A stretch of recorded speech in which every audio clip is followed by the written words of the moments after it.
I think we're about ready to get started. If everybody wants to come in and sit down. Welcome, everybody. My name is Allison Duchesne, and I'm a professor in the Natalie Zan-Ryan Department of English and Modern Languages, and I am thrilled tonight to welcome you to the 27th Annual Angelo State Writers Conference in honor of Elmer Kelton.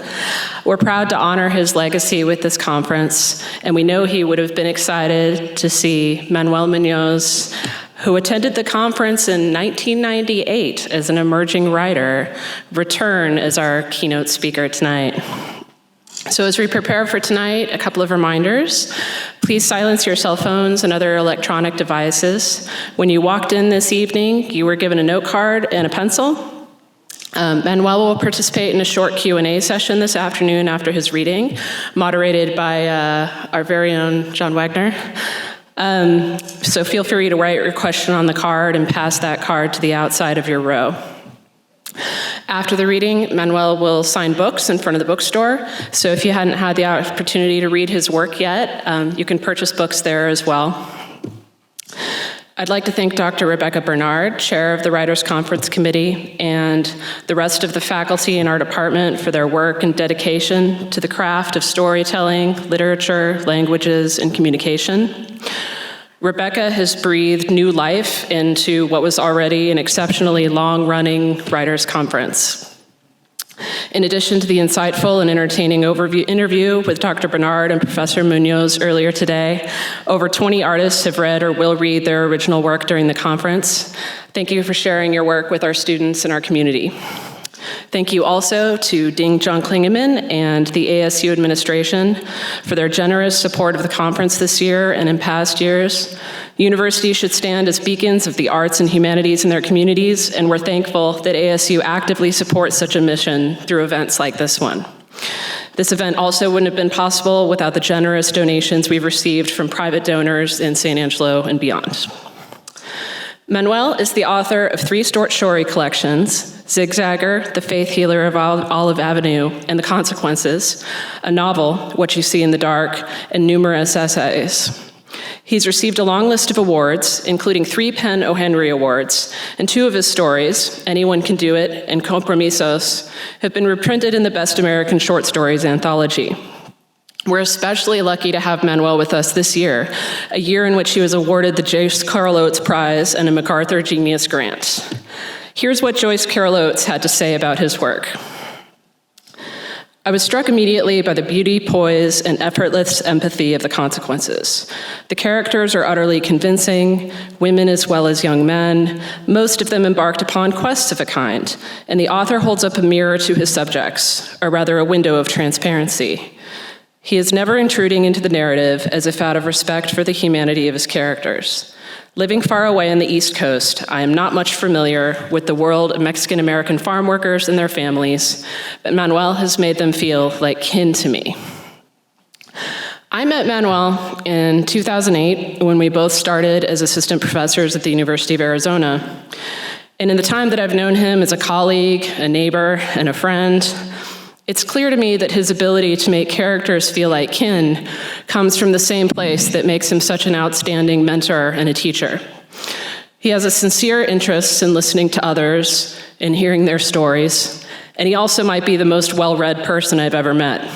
And whether he's viewing a film for the first time, or reading his students' work, or reading one of many submissions for a prize in creative writing, or reading the collected stories of a well-known author, he approaches the work of others with both a critical eye, tempered by an openness and care that I think is encapsulated in the rule for his classrooms that he shared this morning: don't apologize.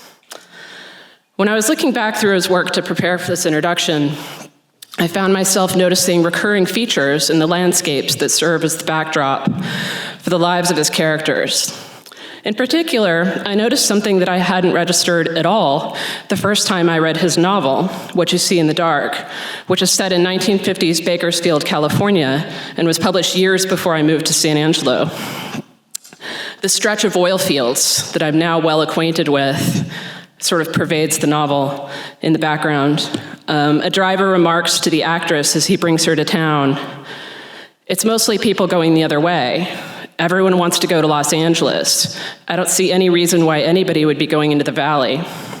And the actress replies, fruit buyers, cotton, oil men too. There's money to be made down there. And again, the refrain several pages later, fruit, cotton, oil. The land spread as far as she could see. In response to a question about what he wanted readers to take away from the novel, What You See in the Dark, a novel that investigates how cinema both shapes and distorts the imagination, he says, I want to remind readers that books are better at haunting us than movies are. And I think haunting is the word that I didn't know that I was searching for when I was trying to describe Manuel's work. He has an almost uncanny ability to take the distinctive details of individual experiences, events, and communities and connect them to something more universal through the people and places in his fiction.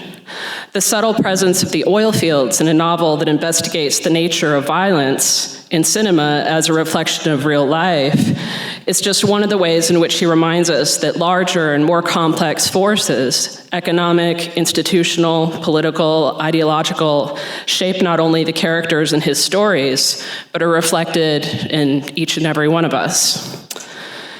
So, please join me in welcoming Manuel Muñoz to Angelo State University.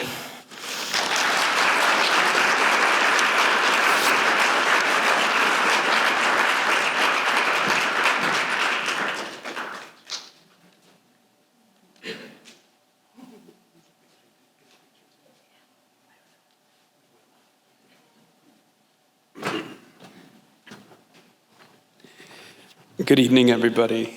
And Allison, thank you so much for that intro. It is an honor because we're good friends and we share experiences together. I wish that more of our friends were here to witness that because that's kind of cool. I want to thank everybody who got together to organize this conference. As it was mentioned, I was here for what I think was the first one. I don't know if it was the first or the second, but as I said this morning, it was Rodolfo Anaya who was the first, maybe one of the first speakers, and I got to speak with him, meet with him, and I shared that answer about Shakespeare and Dante this morning when he cited influences. It's been on my mind because here I am, that was 1988, and here I am I'm bad at math, 26 years later in the same spot. And I'm also revealing this for the first time. There's a reprint of Bless Me Ultima that's gonna come out next year, and they're asking several writers to contribute to someone's doing a foreword, someone's doing an afterword. They asked me to do the afterword. And I'm going to mention that Shakespeare-Dante quote because it was such a revelatory moment for me. And what I think he was trying to tell me was that as Chicano writers, we should see ourselves in everything. And that was very empowering. So essay to come. But thank you for inviting me here. Thank you for making me feel like a truly honored guest. And I'm going to read a little bit from the title story, The Consequences. I'm generally a slow, patient reader, so I may only get about a third of the story in. So I hope you'll bear with me. But I think it'll break at just at that moment where you'll say to yourself, hopefully, I want more. The consequences. And since I'm starting from the beginning, there's maybe not a whole lot to tell you except that it's the title story, and it feels like it might offer, for those of you who are not familiar with my work, some of the same kinds of moods and emotions that tend to run through a lot of the stories. So, the consequences. From the old westerns that his mother loved, Mark remembered one sound in particular, a stagecoach trundling across a landscape, the jostle of the wheels against the hard dirt road of a prairie. Those movies had always made him sleepy as a child, nestling against his mother as she watched her black and white television set, just the two of them in the darkened living room. The sound nearly always woke him because it meant the end of the story. Someone was leaving. Sometimes it was the villain escaping, and sometimes it was a good man who had done one wrong thing, but someone was always leaving. These days, his mother still lived in the same house, but now there was a color set and a small couch for each of them, a glass of sherry in his mother's hand. Mark had his own apartment in central Fresno and a job as a payments clerk for the water department, long lines of people waiting to argue over their bills. He was as bored with his life as his mother was lonely with hers. He would eat an evening meal with her and stay when she wanted company for the old movies. The films were always the same, or rather, they always ended the same way, a rousing orchestra that stirred him awake from the long days. Mark had no clue about what he really wanted, and he did little except wait for the weekend when he had the energy to end the workday at 5 p.m. on a Friday, then drive the 4 hours from Fresno to Los Angeles. He had lived for the neon intensity of those weekends when the people he met exposed nothing close to unhappiness, and what little money he had saved over a whole month, ended up happily spilled on dance floors in the very late hours. This was how he had met Teddy at the beginning of the year.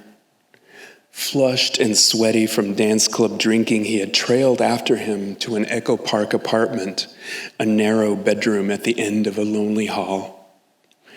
Teddy said the apartment was owned by an older man in his 60s, a man whom Mark never saw, but could hear pacing in the kitchen. The January dawn had broken through the windows, a strong light for winter, but it was the sound of Teddy gasping that had surely woken the old man. Mark had heard the pacing, had registered the old man pausing to listen to them, and had pushed into Teddy with more fervor, harder still when the quiet from the kitchen deepened. He enjoyed causing this kind of hurt, and when they released themselves into sighs and murmurs, Mark had asked Teddy to come away with him. It was a dumb thing to ask, but he was so drunk, and Teddy was so young and attractive, and so he dared himself to openly admit he wanted someone like Teddy as a boyfriend. To Mark's surprise, Teddy said yes. He had nothing keeping him in LA, Teddy said, not even the old man. What was there to leave but a string of restaurant jobs that he didn't like anyway? Mark reminded him that he lived in Fresno, that he worked as a payments clerk for the water department. Hardly a life of glamour. You should be inviting me to live here in LA, Mark said, as if he had been waiting for just such an invitation. He had never done anything more than absently dream about leaving Fresno. He was too scared to do it. Teddy was more drawn to the idea as they talked about it. He had come all the way from Texas, and though he had been in LA for only a few months, he was finding it expensive. Mark admired his brashness, his courage in leaving home behind.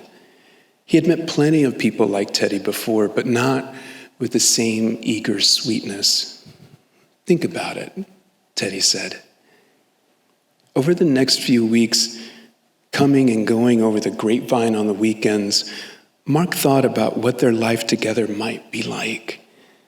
Though he couldn't imagine much more than bigger parties and newer nightclubs, He convinced himself that it was worth a shot, and by mid-February, Teddy came with him back to Fresno, his belongings fitting in no more than 2 small suitcases.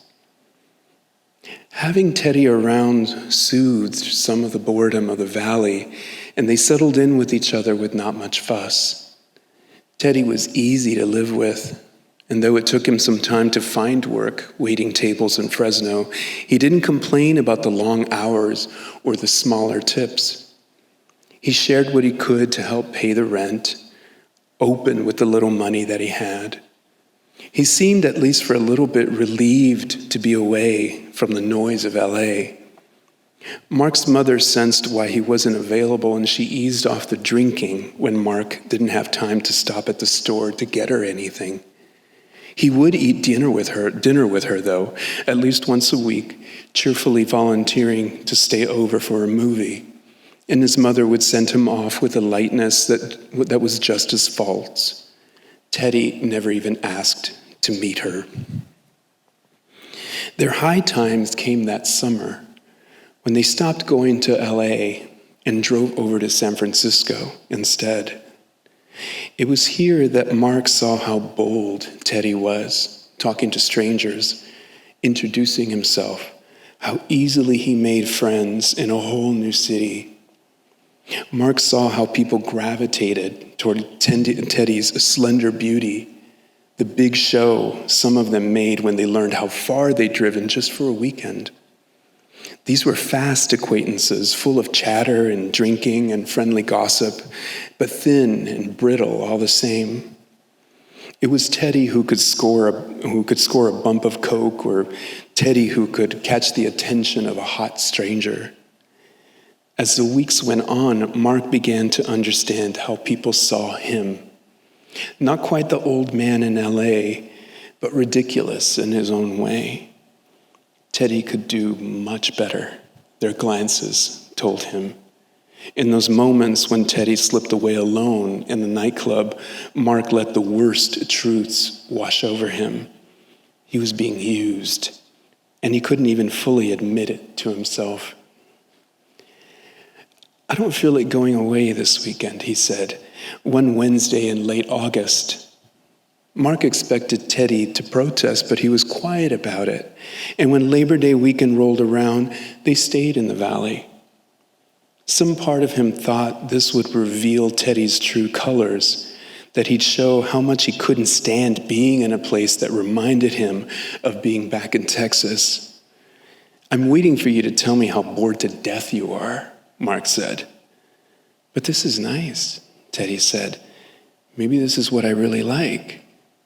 "Someone taking care of you?" Mark asked.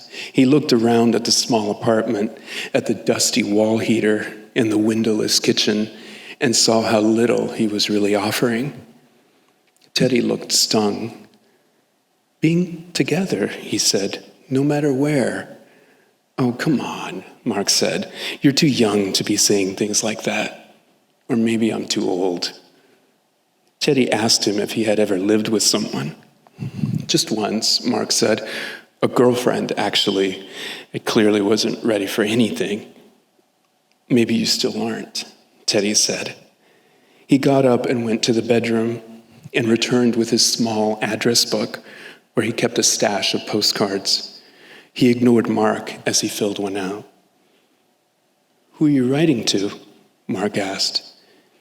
"My sister," he answered. "I'm writing her to come get me." "Oh, really? Why don't you call her?" "We've got our ways," Teddy answered, and then his face crumpled. "I can count on her," he said, beginning to cry, and then told Mark about being ill, that he'd been ill for a while, and that it was time to start thinking about who he could really trust. This was the moment Mark knew when maybe Teddy expected him to say that he was the one to trust, but it wasn't true. Men like Teddy were all over the newspapers, and a small but terrible part of Mark wondered if Teddy was lying about it. Mark reached over for the address book, and Teddy kept his attention on his postcard. He saw the names of Lucho and Fabiana Contreras and an address in Texas, carefully printed in Teddy's neat handwriting. It was a small town that Teddy swore he'd never see again, an address he surely knew by heart, but it made Mark realize that Teddy had written it down for others to find it if they ever needed it. A week passed. The postcard had gone out, but Mark had not made it his business to know if it was an explanation or an apology, a plea or a confession. The sister didn't come, but Mark wasn't surprised. From another room, Mark could hear Teddy going through the trouble of spinning out a long-distance number on the rotary phone, but never heard a conversation. The blaze of their San Francisco summer weekends was hardly even a memory. He couldn't tell if Teddy was planning to leave or only making a show of it. Furtively, Mark visited a clinic to get himself tested. And in the impatient days that he waited for the result, Mark was more angry than afraid of the possibility. He was ready to blame Teddy for everything. But when the test came back negative, his relief gave way to even more suspicion. He wanted his old life back, as boring as it was, and Teddy could sort out his problems on his own. "You need to start thinking about going home," Mark said. "If you're really sick," he added. "Why would anybody lie about something like that?" Teddy asked. He reddened with anger, with deep hurt, but he didn't lash out, which made Mark understand how wounding his words were. He really was ill. A few days later, they ended their short time together at the bus station in downtown Fresno. Teddy allowed Mark to drive him over and wait for the bus departure. He watched Teddy count out the bills at the ticket booth, how long it must have taken to save up the money to get back to Texas. He hadn't offered to help, and Teddy hadn't asked. The bus station was sparse, only single men from Mexico loitering about with no family waiting for them. Even at mid-afternoon, when the bus was ready to board, Teddy was the only passenger. "I'm really sorry," he told Teddy as he hugged him goodbye, but Teddy only closed his eyes and shrugged. He got on the bus, and as he turned into the aisle to take his seat, his slender frame was lost instantly behind the dark shadows. They hadn't known each other long enough to learn how they might have been in better times or with more trivial problems, but something kept Mark standing there as the bus pulled out. Something moved him to wave at the dark windows without knowing for sure if Teddy was looking back out at him. This should have been the end of it. Teddy on his way back to Texas. For almost an hour after the bus left, Mark stayed at the bus station as aimless as the men milling about. He took his inability to move for sadness, but when he closed his eyes, he could hardly picture the details of Teddy's face. At most, he thought, this feeling would last another few days until Teddy got back to Texas. He could try out another apology for the phone call he expected when Teddy finally arrived. He would be sincere and honest then. But the phone call didn't come. The words that Mark rehearsed grew distant and vague, and he found himself waiting for the mail, certain that a postcard with a message from Teddy would show up, but nothing. The weeks went on. As autumn shortened the days, Mark understood he would never hear from Teddy again. Thanksgiving neared. "You seem more tired than usual," his mother said. "Should we cook a turkey dinner?" she asked, but he didn't answer her. On the day itself, he drove over in apologetic silence, and the two of them had a joyless early meal at a chain restaurant on Belmont Avenue, the tables taken up by elderly couples. At one table, a lone customer reminded Mark of the old man in Los Angeles, though he'd never seen him. and he struggled to remember if Teddy had even said goodbye to him when he left the Echo Park apartment. Afterwards, they stopped at a Long's drugstore just before it closed for his mother to buy a bottle of cream sherry. They lounged in front of her television set until The Wizard of Oz came on. The sepia tones of the opening put him in mind of Teddy traveling some great, uncrossable distance, and when his mother nodded off, Mark quietly rose to the rotary phone. He whispered the names of Lucho and Fabiana Contreras to the operator, who grew impatient with him. "Could you speak up, sir?" she asked. "What is the name of the town again, sir?" she said, forceful enough that Mark feared his mother would wake, and he set the receiver back in the cradle. His mother took to inviting him over for dinner more frequently or asking for an errand to be run. She tried this on a Saturday, but Mark let the phone ring and ring. It went silent, but 5 minutes later, it rang one more time, as if to make sure. And so it was that Mark, boxed in by the lack of news from Texas, found himself doing exactly what he had seen Teddy do in the weeks before he had left. He sat on the edge of the bed and called a number in Texas, the line buzzing without end. As Teddy had done, he counted to 20 through the endless ringing. 1, 1,000, 2, all the way to the sad pause before trying again. "There's no way I can tell you that, sir," another operator explained to him when Mark asked to confirm if the number he had taken from his long-distance bill was indeed listed to Lucho and Fabiana Contreras. The operator told him so in a much kinder voice. It was getting closer to Christmas, and maybe she understood that there were many people asking for reassurance in the guise of information. "Would you like to try again?" When the new year came, Mark decided to let the matter go, a resolution of sorts. The January fog made it harder to drive out of the valley for the weekend, and the one time Mark did, the clubs in San Francisco were empty and lackluster.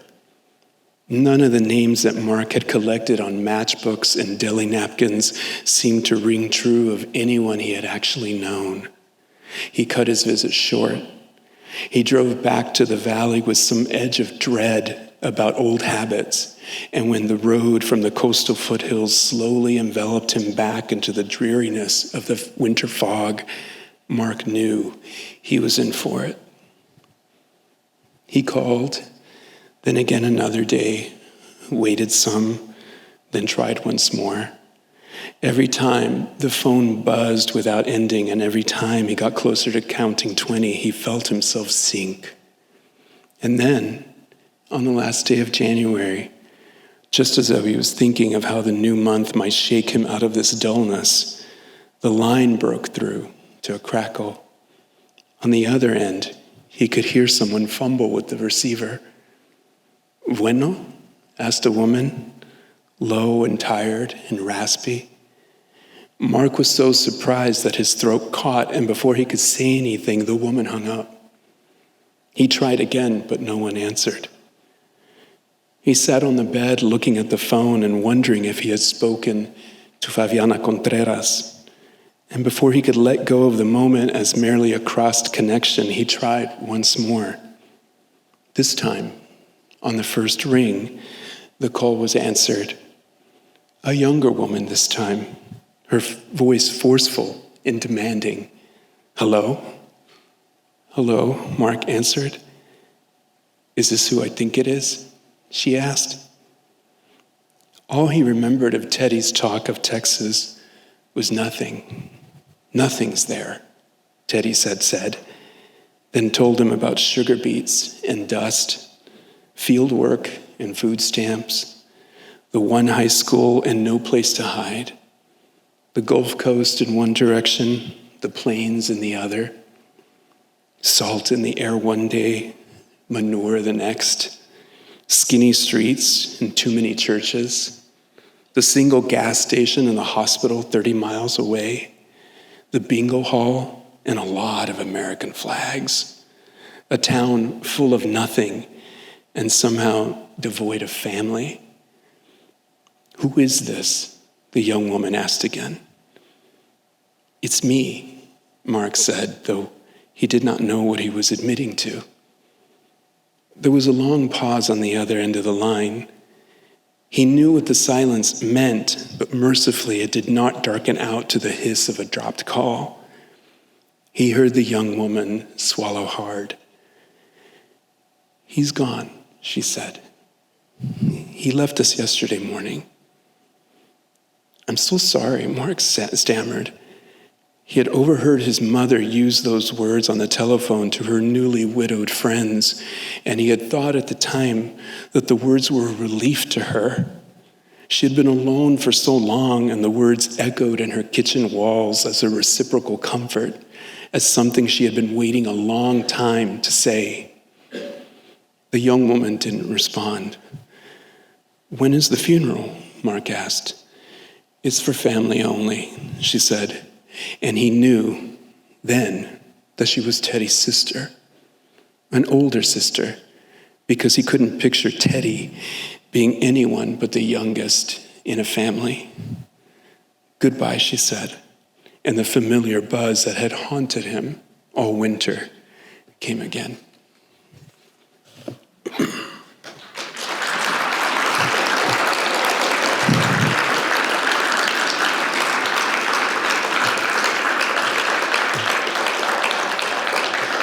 Thank you.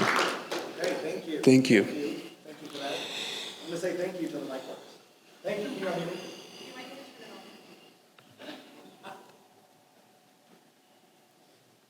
How about now? Oh.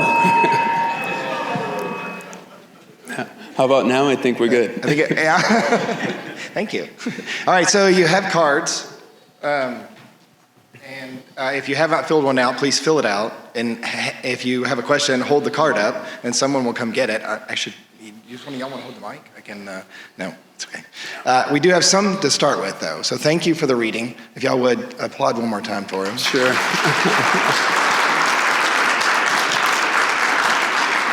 I mean, it's a beautiful story. I mean, it really is. I mean, Thank and you. I'm glad I'm not, tearing up at the end, so thank you.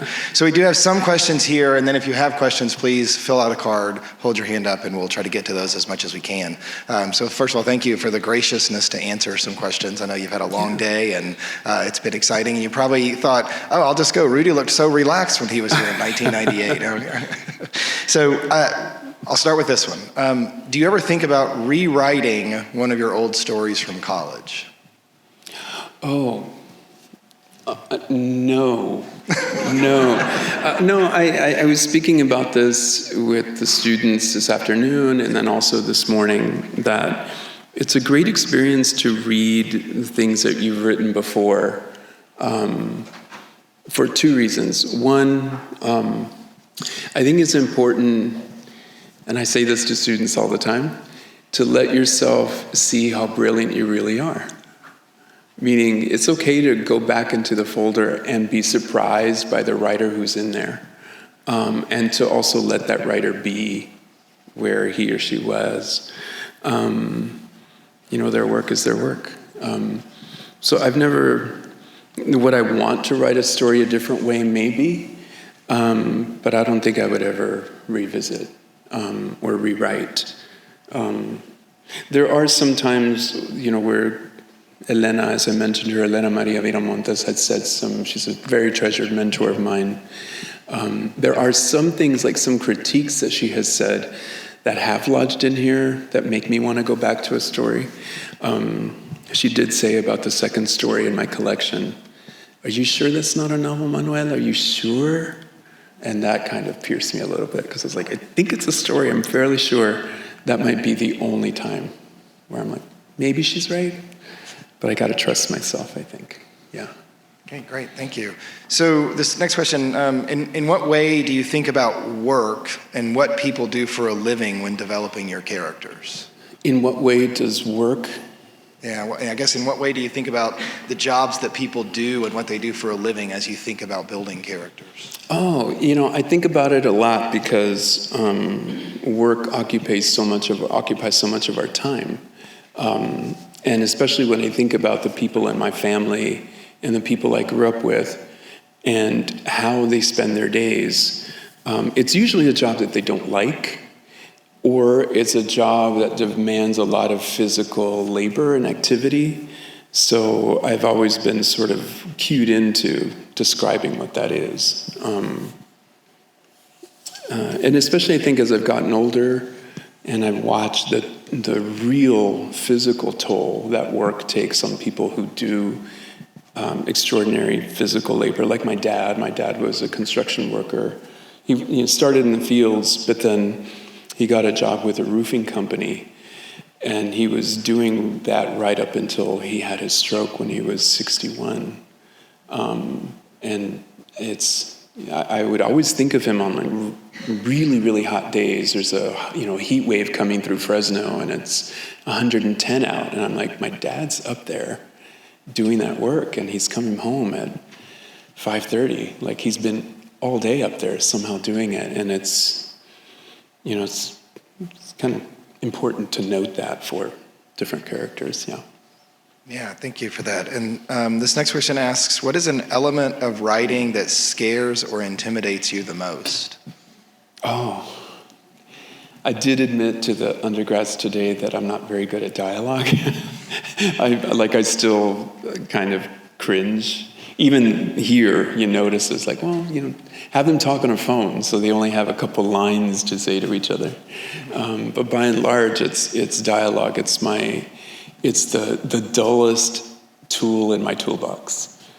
It's the one I really have to work on, and I feel like I have to try, to challenge myself to get characters to talk more without any exposition around it, and I'd like to try that, but it's a hard one. This is kind of a weird feeling because the question's coming from here, and I'm talking this way, but I feel like I need to be answering this way, so.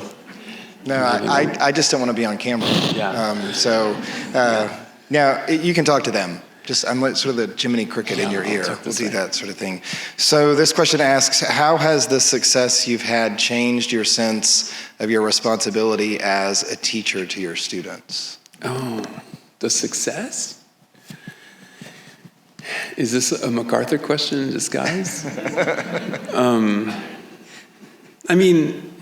Meaning, I've been saying this to individual people over the course of these last couple days, that I'm still having a very difficult time wrapping my head around what it means.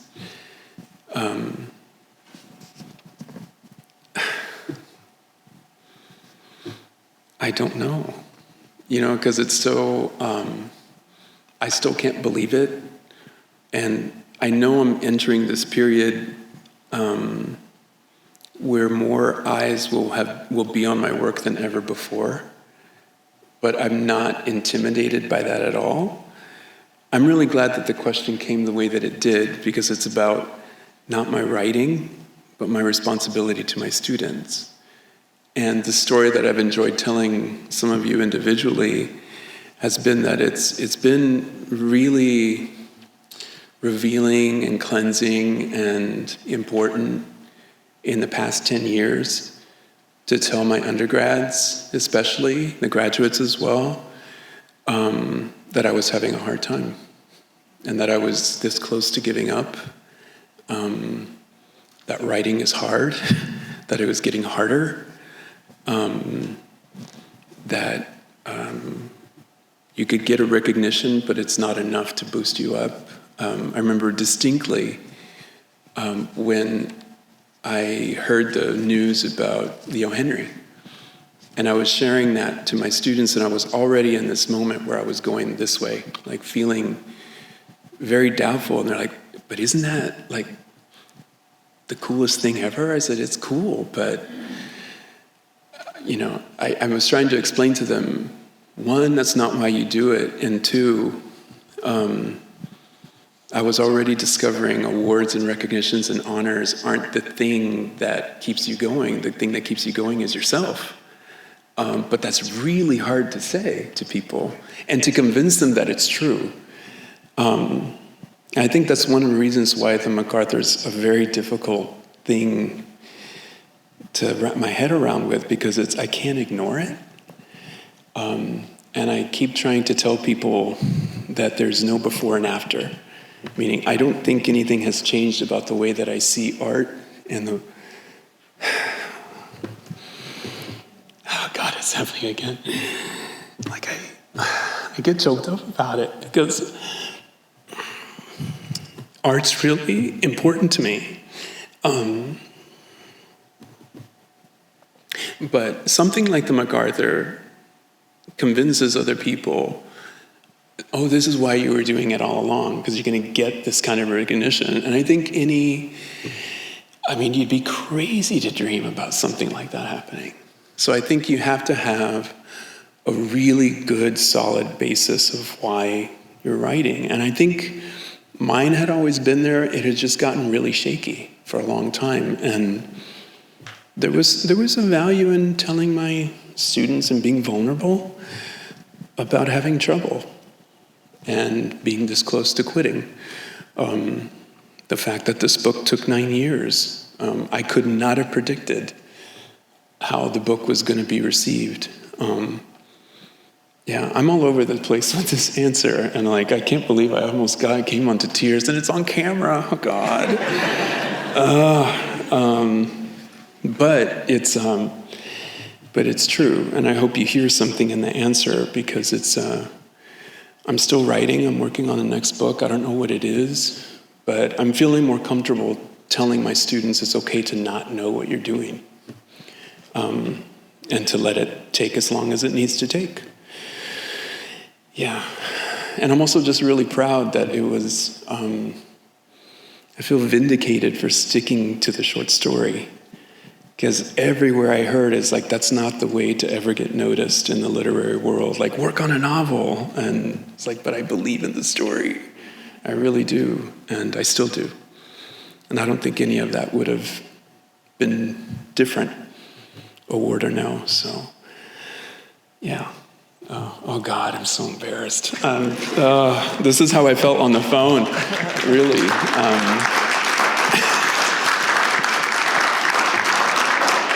The MacArthur phone call, I burst into tears, and that's exactly what it was like. It was just, what?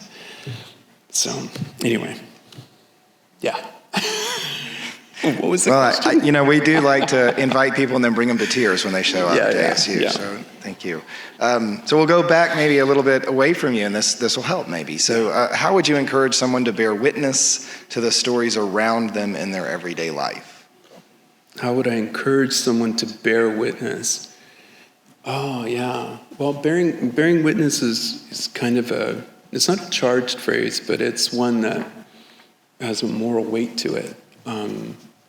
I think it means truly being empathetic to situations and listening. And I'm still practicing on it, meaning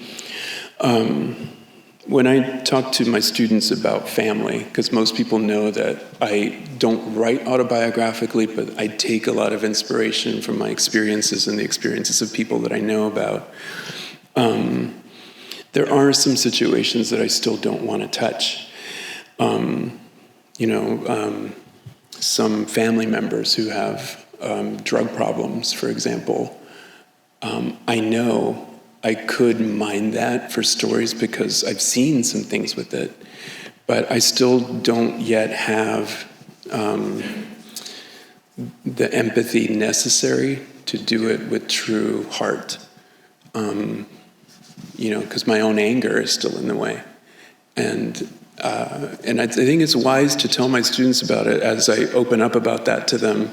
Suddenly they say, oh, you know what, my sister is this, and they start to talk about that, and or they had a parent who had a meth problem, and they want to know how to go about it. And that's when we start talking about either the power of memoir or the bravery behind it, or the solace of poetry, or some other way that art helps us get to that position of bearing witness. So it's a great one, but I think that first question is just how close and how long do you want to look, and how long do you want to listen, is, I think, at the heart of that question. Yeah. Thank you. How do you approach the revision process when you're working on drafts of a piece? How do I approach? Oh, this one will bring me to tears another way. I told the afternoon class today that my rule is 5 drafts. I try to do 5 drafts of something. Sometimes I think I've hit it at the 3rd, and I will go one more time. But it is important, I think, to try to rewrite the story from scratch. It's a challenge, but I think it's wise to print out the story and retype it, literally retype it.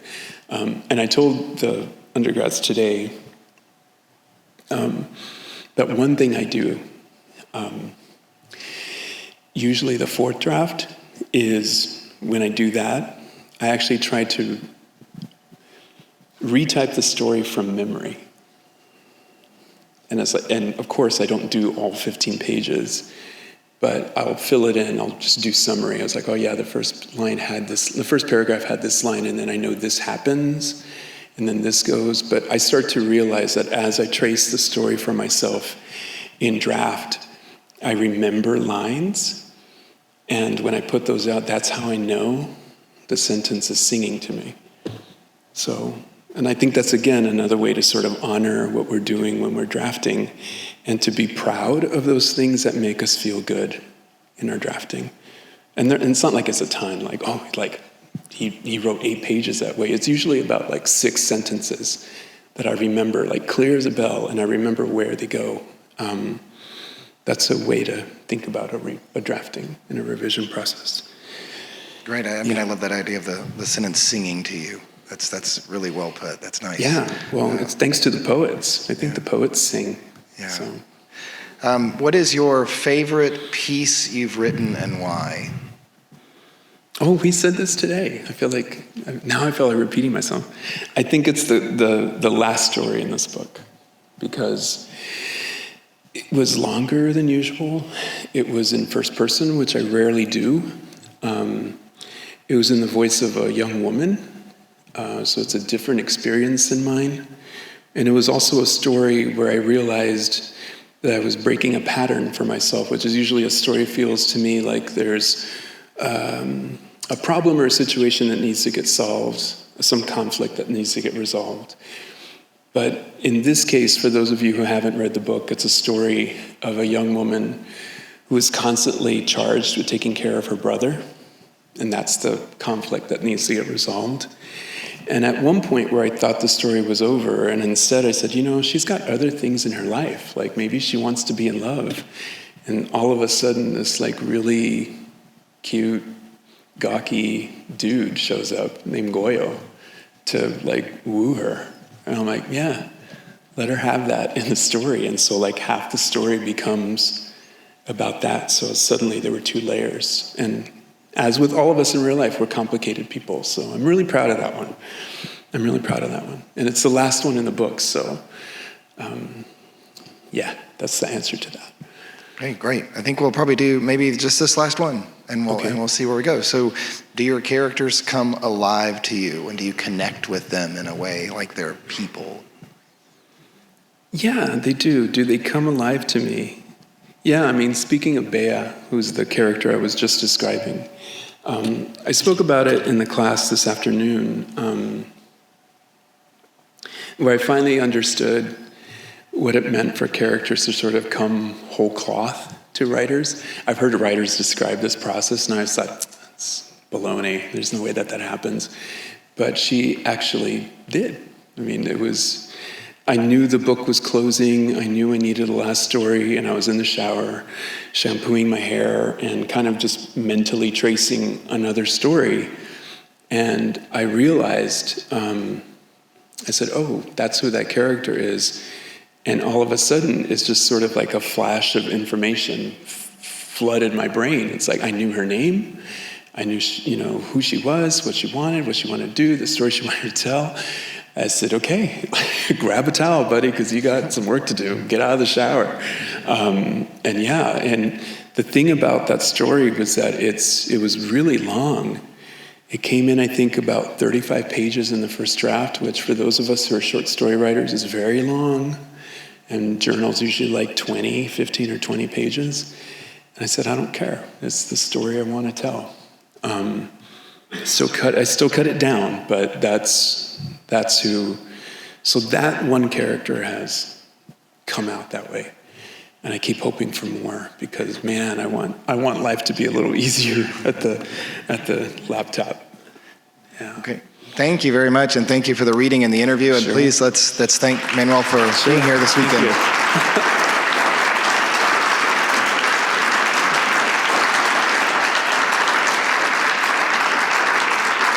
And we'd like to thank you all for coming out. We know you have 1,000 different options, and we appreciate you being here and supporting the arts and literature. And Manuel will be signing books out in the hallway. Please buy as many as you want. Buy them all. And he'll sign as many as you buy. Thank you very much for being here.